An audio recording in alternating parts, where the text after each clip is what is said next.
கருங்குருவ நெல்லுங்கிறது 90 நாளுங்க. சரி. 90 நாள். இது அதிகபட்சம் வளத்தில் வந்து ஒரு 25 மூட்டை எடுக்கலாம் ஒரு ஏக்கருக்கு. இதில் என்ன மற்ற பாரம்பரிய நெல்லோட மிக மிக அதிகமான விலை போகிறது இந்த நெல் தான். நெல்லே கிலோ 400 ரூபாய்க்கு 500 ரூபாய்க்கு போகுது. ஏன்னா இந்த நெல்லை வந்து உணவாக நம்ம சாப்பிட முடியாது. இந்த நெல் வந்து மருத்துவ குணத்துக்காக வந்து சித்தா மருத்துவத்துக்காக மட்டுமே, மூலிகை மருத்துவத்துக்கும் சித்தா மருத்துவத்துக்கு மட்டுமே பயன்படுத்தக்கூடியது. இது எப்போ சாப்பிடணும்னா நம்ம நோய்வாய்ப்பட்டு ஜுரமாக இருக்கிறப்ப கஞ்சி வச்சு சாப்பிடணும்.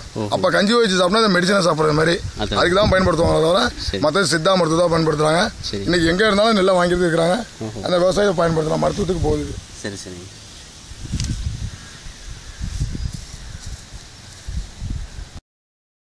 அவ்வளோ பெரிய மருத்துவம் அது.